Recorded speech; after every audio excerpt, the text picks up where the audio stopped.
Titanic का मलबा देखने गए सबमरीन का मलबा मिल चुका है और अब किसी भी यात्री का बचा रहना पॉसिबल नहीं नजर आ रहा है। दोस्तों, समुद्र की गहराई ने न जाने कितने जहाजों और पनडुब्बी और प्लेन को अपने आगोश में समेट लिया है। जब से हम इंसानों ने जहाज बनाए, पनडुब्बी बनाई, तब से समुद्र की खोज और यात्राओं पर निकल पड़े। समंदर को एक ट्रांसपोर्ट का एक मीडियम बनाया, तब से आज तक न जाने कितने हादसे हुए। इनमें से एक हादसा ऐसा हुआ जिसने दुनिया को झकझोर कर दिया। ये एक अजीब दुर्लभ हादसा है जिसमें एक यात्री जिंदा बच के बाहर आया। जी हाँ दोस्तों, आप जानते हैं कितने महीना तक वो जिंदा था? एक पनडुब्बी में डूबने के 18 महीने बाद वो सामने आया। 18 महीने बाद अपने सर्वाइवल की कहानियां सुनाई। अब आप सोचेंगे 18 महीने तक कौन जिंदा रह सकता है एक पनडुब्बी के अंदर? तो चलिए पूरी डिटेल्स बताते हैं। HMS पर्सियस एक ब्रिटिश पार्थिसियन श्रेणी की पनडुब्बी थी। 1941 में द्वितीय विश्व युद्ध के दौरान एक हादसे के चलते यह समुद्र में डूब गई थी। इसमें सवार सभी लोग मारे गए थे, लेकिन सिर्फ एक इंसान ही इसमें चमत्कारिक रूप से बच सका था।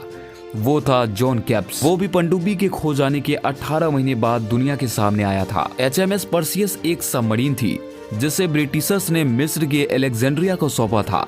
इसे 1929 में बनाया गया था। इसका काम बस अलेक्जेंड्रिया से माल्टा आइलैंड तक जरूरी सामान पहुंचाना था। फिर आया 26 नवंबर 1941 का दिन, जिसके बाद यह पनडुब्बी कभी सही सलामत बाहर ना आ सकी। दरअसल इस दिन HMS पर्सियस माल्टा से निकलकर अलेक्जेंड्रिया वापस जाने के लिए निकली। 10 दिन तक तो सब कुछ सही रहा, लेकिन बदकिस्मती से 6 दिसंबर 1941 की रात को 10 बजे HMS पर्सियस समुद्र के अंदर एक इतालवी माइन की चपेट में आ गई, जिसके बाद इसमें जोरदार धमाका हुआ, जिसके बाद इसने समुद्र में डूबना शुरू कर दिया। उस वक्त इस पनडुब्बी में कुल 61 लोग सवार थे, जिसमें से 59 स्टाफ के लोग और 2 यात्री शामिल थे। उन 2 यात्रियों को अलेक्जेंड्रिया वापस जाना था, इसलिए वे इस पनडुब्बी के जरिए माल्टा से वापस अलेक्जेंड्रिया जा रहे थे। उन 2 यात्रियों में से एक थे 31 वर्षीय जॉन कैप्स, जो कि इकलौते ऐसे शख्स थे जो इस हादसे में जिंदा बच सके थे, क्योंकि बाकी सभी लोगों की इस हादसे में मौत हो गई थी। जब सबमरीन में धमाका हुआ तो जॉन अपने बंकर में लेटे हुए थे। उन्हें जोरदार धमाके की आवाज आई और इसी धमाके के बाद जॉन को भी जोरदार झटका लगा, जिस कारण वह बंकर से बाहर की तरफ आ गिरे। पूरी सबमरीन में लाइट बंद हो गई। फिर सबमरीन तेजी से समुद्र की गहराई में समाने लगी। अब यह पनडुब्बी 170 फीट नीचे मौजूद तल पर जाकर रुकने वाली थी।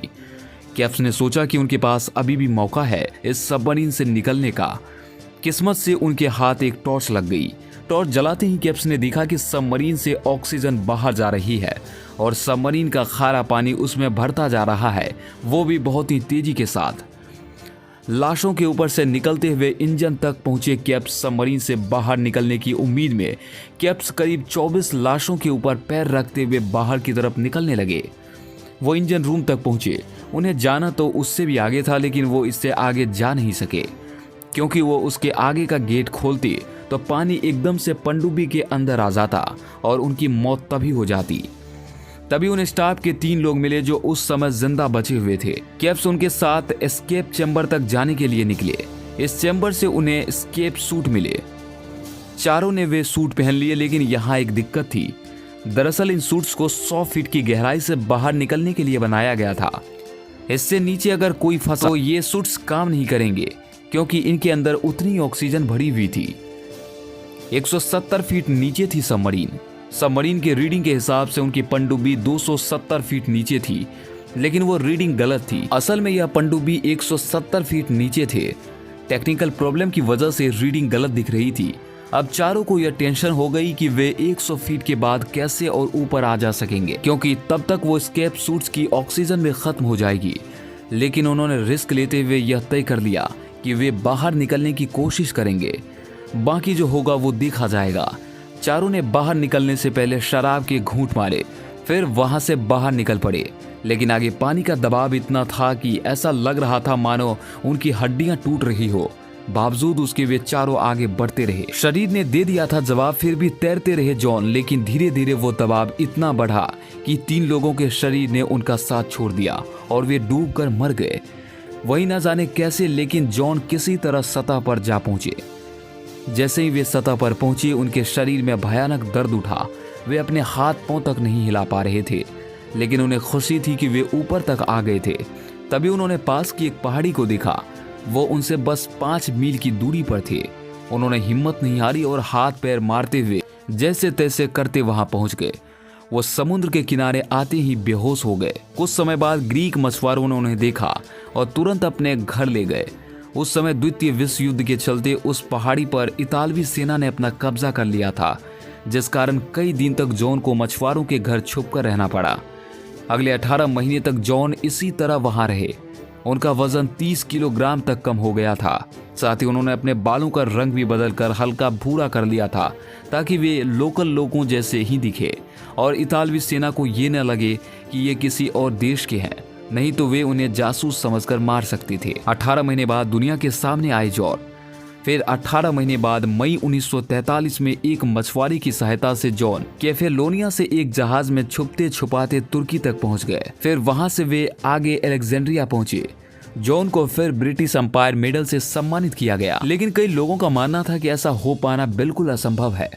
इसके पीछे कई तर्क भी रखे गए। दरअसल सबमरीन में सवार लोगों के लिस्ट में जॉन का नाम था ही नहीं। वहीं ये भी कहा जा रहा था कि चैम्बर के नट बाहर से बंद होते हैं। ऐसे में उन्होंने चैम्बर को कैसे खोल लिया? न ही जॉन के पास उस यात्रा से संबंधित कोई सबूत थे, इसीलिए लोग उन्हें झूठा ही मानते रहे। जॉन की मौत के 12 साल बाद मिले सबूत। इसके बाद 1985 में उनकी मौत हो गई। उनकी मौत के 12 साल बाद फिर 1997 में उनकी पूरी कहानी की जांच की गई तो पता चला कि जॉन बिल्कुल सही बोल रहे थे। जो जगह उन्हें बताई गई थी वहीं से सबमरीन का मलबा भी मिला। सबमरीन का बंकर भी बिल्कुल वैसा ही था जैसा कैप्स ने बताया था। उस एस्केप चैम्बर का गेट भी वैसा ही खुला था जैसा कैप्स ने बताया था। और शराब की बोतल भी मिली, जिसे चारों लोगों ने सबमरीन से बाहर निकलने से पहले पिया था। इससे सिद्ध हो गया कि जॉन ने जो कुछ भी बताया था वो सब कुछ सच था।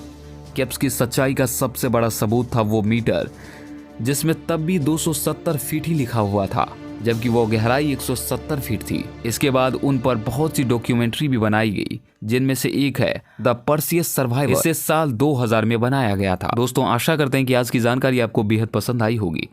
मुलाकात करते हैं आपसे इसी तरह के और भी इंटरेस्टिंग जानकारियों के साथ। तब तक के लिए आप सभी को नमस्कार।